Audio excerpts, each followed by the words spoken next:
when you're out here in this jungle.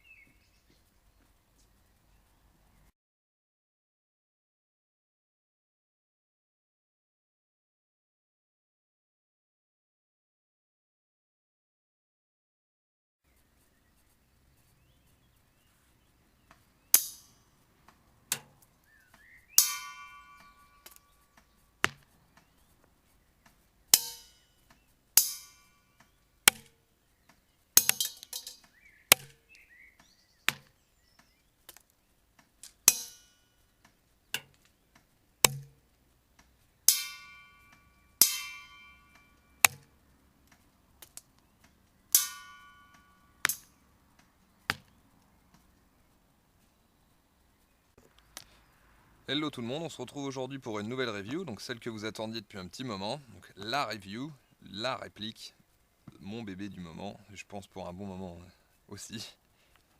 Le Socom MK23 Tokyo Marui. Excusez-moi pour les traces d'humidité avec mes doigts, c'était pas prévu. Donc voici la boîte. Il vous sera livré dans une petite boîte comme ça, avec le marquage en relief, bien sympa. Tokyo Marui, Socom MK23. Quand on ouvre la boîte, on tombe sur la réplique, présentée comme ceci, donc dans la partie basse, dans une partie dure en polystyrène noir, qui a l'avantage d'être à la dimension parfaite de tous les éléments de la réplique, ainsi que son silencieux et le chargeur, donc ça c'est parfait. Et pour la partie haute, une mousse un peu capitonnée, qui viendra bien écraser votre réplique lorsque vous la fermerez, donc pas de risque d'accrochage, vous pourrez la balader partout sans l'abîmer. Donc passons à la réplique, c'est ce qui nous intéresse. Donc voici son silencieux, avec les marquages.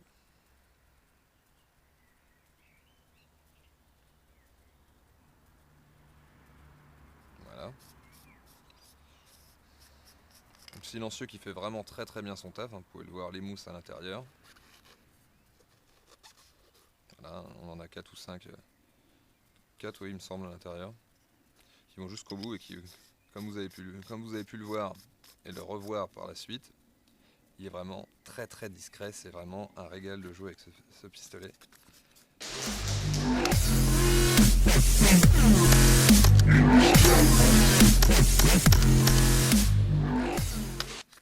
La réplique, alors ici montée avec le bloc lame, donc qui n'est pas du goût de tous les joueurs, c'est quand même un sacré pétard. Et bon, quand on voit de quoi il est capable, on oublie vite la tronche qu'il a. Donc le bloc lame se démonte, juste à dévisser cette petite partie qui est ici. Hop, ça s'enlève. Donc à l'arrière, vous avez une petite partie amovible.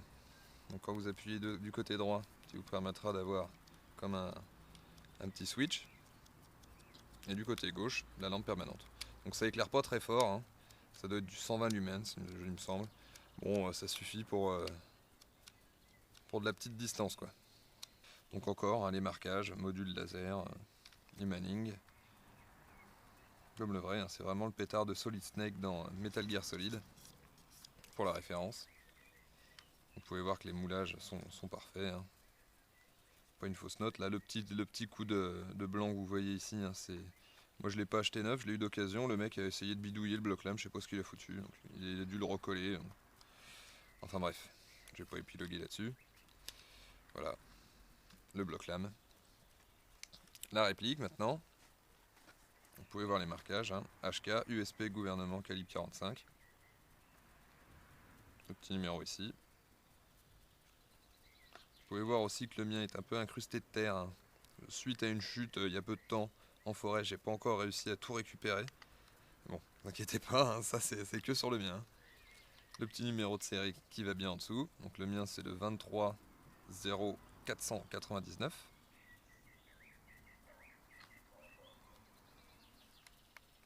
Les marquages de l'autre côté. Donc Tokyo Marui, Made in Japan, US Socom MK23, ASGK. Sur la culasse on retrouve le HK calibre 45 avec le numéro de série qui est ici.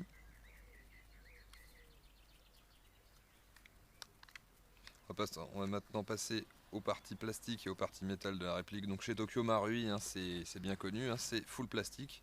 Donc la réplique est full plastique, donc plastique coulé et non moulé. Hein. Donc il y a l'avantage de ne laisser aucune trace, comme vous pouvez le voir, hein, c'est vraiment net de chez net, il n'y a pas une marque. Les finitions sont top, hein. C'est pas une réplique qui pèse très lourd non plus, hein, comme vous pouvez le voir, hein, je le manipule quand même assez aisément. C'est le chargeur et le silencieux une fois montés qui vont donner le poids à la réplique. Donc partie plastique, la culasse. Les organes de visée très classiques. Hein. Notez que moi j'ai rajouté un petit point blanc parce que sinon il en est dépourvu. Donc, du classique à l'arrière, du classique à l'avant. Le pas de vis pour le silencieux est en métal. Vous avez ensuite la queue de détente. Tout le système de gâchette est en métal. Le marteau. La sécurité numéro 1. La sécurité numéro 2.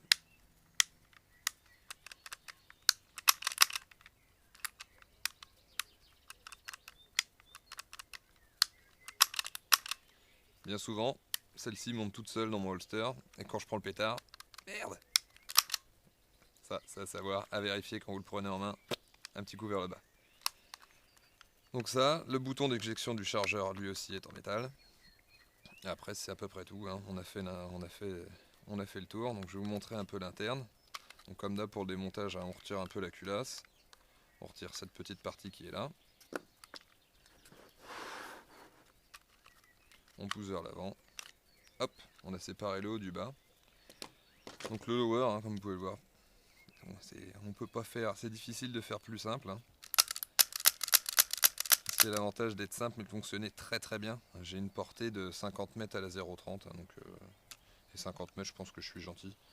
Qui mériterait un petit nettoyage, vous pouvez voir j'en ai plein les doigts. J'ai fait 2 parties sans le nettoyer, là je pense que je vais m'y atteler derrière la review. Vous pouvez voir les parties métal, hein, ça va être le petit transporteur qui va actionner le marteau lors du tir. Les petits ressorts, le bouton pour retenir le chargeur. Et c'est tout. Les rails sont en plastique, de toute façon il n'y a pas de blowback, donc là-dessus ça va pas gêner. Là je l'ai pas dit mais la sécurité est ambidextre. Avec point rouge et point blanc des deux côtés. Voilà. À entretenir c'est très simple, hein. Un petit coup de spray ici siliconé. Et on est bon. Donc au niveau de la culasse maintenant. La culasse à l'intérieur, donc on la démonte. Vous poussez un petit peu vers l'avant comme ça, comme d'habitude. Hop. Donc voilà le système qui me donne une portée de salaud. Avec le hop-up. Donc vous pouvez voir que moi ici, je suis réglé, j'espère que vous voyez à peu près, je suis réglé que là, à la 0,30. Donc j'ai traficoté mon hop-up en rajoutant un peu de matière sous le rubber, afin d'avoir plus d'effet. Donc je lève de la 0,25 hop-up à 0. C'est déjà c'est énorme, quoi, hein. Je pourrais limite tirer de la 0,40. Je vois pas trop l'intérêt non plus, mais pour vous dire quoi. Je lève de la 0,30 facile. C'est vraiment très crade. Donc voilà, rien de plus simple. La hauteur barrel est en métal. Le petit ressort est en métal. Le guide ressort est en métal également. Tout l'arrière est en plastique. Le joint hop-up sur le mien a été changé. J'ai monté un Modify, le beige, qui est pour moi le meilleur joint hop-up pour le moment. On va dire sur les GPB du moins. C'est un sacré effet. Donc vous voyez, pour régler le hop-up, il suffit de tourner la petite molette vers l'arrière pour avoir plus d'effet en hauteur. À l'inverse, pour redescendre. Voilà. Je ne vais pas rentrer dans le démontage, hein, c'est un peu plus classique. Hein. Une vis ici, on retire la hauteur barrel. 2 vis là, on ouvre, on accède au canon, on accède au hop-up. C'est un Lego. Pas sortir de Saint-Cyr pour construire ça, pour démonter ça. Donc voilà l'intérieur de la culasse, la pompe. J'ai encore un peu de terre ici, putain. Oh là là. Carnage que j'ai fait là-dessus. Là. Donc la pompe à l'arrière, pompe noire, fonctionne très bien. Pas de soucis encore pour le moment. Malgré que j'utilise des... Bien que... Je vais me faire reprendre par ma nana. Bien que j'utilise des chargeurs ASG et non des chargeurs Marui, la pompe n'a pas pété, contrairement à ce que certains auraient pu dire. Et les chargeurs ASG fonctionnent très bien dans les répliques, dans le MK23 Marui. Donc pour remonter, vous avez vu, hein, je passe dans les petites encoches, hop, ça recalé. Voilà. Pour remonter la réplique, on recule le marteau, on reprend la culasse, on la glisse, on la rabat, on reprend, c'est remonté. Autant vous dire que sur le terrain, je m'amuse à faire des réglages au pop précis. Derrière un arbre, ça me prend 2 secondes, donc c'est vraiment top là-dessus à ce niveau-là aussi. Donc voilà, avec le silencieux monté, vous voyez qu'on change de taille, hein. Tout de suite ça devient plus imposant. Les chargeurs. Donc moi c'est des chargeurs ASG, hein, comme je l'ai précisé. J'ai un chargeur Marui également, je l'ai oublié là pour faire la vidéo, c'est dommage. Donc si les chargeurs Marui fonctionnent très bien, les chargeurs ASG fonctionnent très bien aussi dedans, et ont l'avantage de donner un peu plus de patate à votre réplique. Au lieu de 280 fps avec les chargeurs Marui, moi je suis plus autour des 310, ce qui est relativement bien, hein, je parle en 0.1.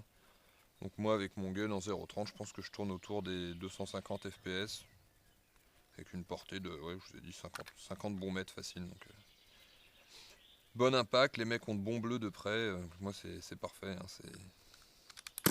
moi je concentre les billes, donc ça pour moi c'est parfait. Donc petit test de tir à blanc ce coup-ci, juste pour vous faire tester le son. C'est quand même... Donc qu'est-ce qu'on peut dire de plus sur cette réplique? Les points forts, donc la portée d'origine, hein. Même sans changer le joint, vous avez la même portée que moi, hein. 9, vous tirez de la 0.30 à 50 mètres facilement. On vous entend pas à 5 mètres, c'est nickel. Les chargeurs valent pas excessivement cher si on prend des ASG, aux alentours de 25 €. La réplique, quant à elle, coûte 200, allez, on va dire, on pouvait la trouver d'occasion entre 160 € et, on va dire, sur du neuf, allez, 260, 280 € maximum. 280 € pour une réplique de pompe, dirais c'est cher, mais pour moi c'est le meilleur, je vais pas dire le meilleur GBB parce que je vais en frustrer, mais c'est le meilleur GNB du moins. Gaz non blowback. Chargeur plein, réplique vide. N'oublie pas les petites lunettes de protection.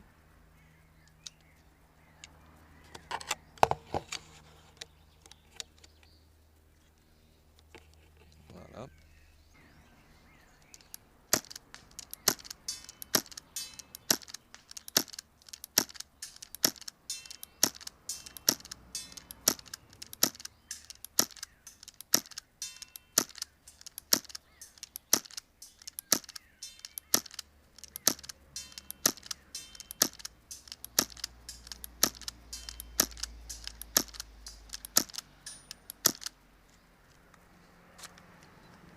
Chargeur vide.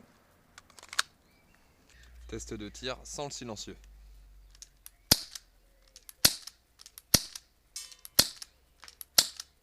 Pas. Et on va parler des points négatifs de la réplique par contre, parce qu'elle en a. Et le seul qui pour moi peut être gênant, et si vous êtes comme moi, le procédé serait de, quand vous voulez choumer un mec, d'armer le marteau à l'avance et de tirer. Moi j'ai tendance à des fois voir un mec mais il range sa tête. Donc j'arme à moitié et je redescends, j'arme à moitié et je redescends. Voilà, là il s'est pris mais des fois il se prend pas. Et le simple fait de faire ça fait monter une ou deux billes à l'intérieur du hop-up, ce qui fait que quand vous tirez ça fait un bourrage. Il y a un souci, donc obligé de retirer le chargeur, vous avez 3-4 billes qui tombent, c'est quand même un bordel. Donc c'est le seul problème, à savoir qu'il faut y aller franco quoi. Quand on tire, on tire. Faut pas trop le trifouiller comme ça, sinon on fait monter des billes. Niveau dimension, vous pouvez regarder par rapport à mon avant-bras, vous constatez que je le mets à la pliure de mon bras, il fait la longueur de mon avant-bras avec la main dépliée. C'est quand même un beau bébé, il rentre pas dans les holsters classiques, ça c'est aussi dans les points négatifs. Vous allez être obligé de prendre un holster dégueulasse comme le mien, hein, un truc qu'on peut régler à la forme de sa réplique là-dessus, il n'y a pas le choix, à part si vous trouvez un Safariland. un holster Safariland qui vaut à peu près le prix de la réplique. Donc si vous avez les sous pour, tant mieux. Moi perso non, donc je suis resté sur du classique. Hein. Niveau entretien, un petit nettoyage du canon à chaque partie, ça moi c'est à chaque fois. Je nettoie le corps de la réplique, l'intérieur, toutes les deux parties. Là, en l'occurrence je vais le faire après, ça fait 2 fois. Et puis voilà quoi. Hein. Sinon dans la boîte, qu'est-ce qu'il y a de plus? Un petit marquage Socom MK23 dans le polystyrène. Une petite tigette de débourrage qui nous est fournie. Et sous la mousse, comme d'habitude chez Marui, on va trouver le petit fascicule. Voilà. Vous pouvez voir que moi ça m'intéresse vachement. Je ne l'ai même pas ouvert. Voilà. Hop.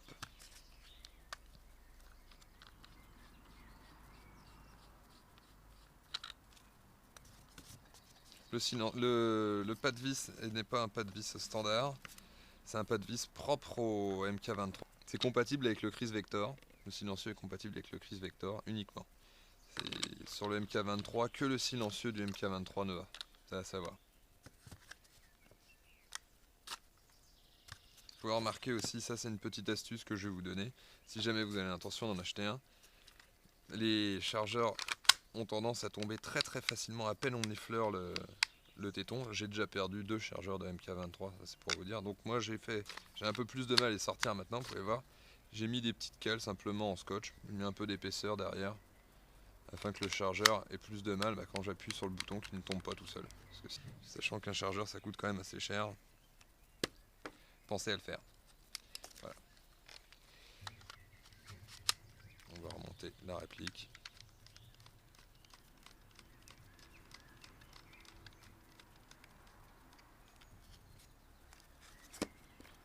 Voilà.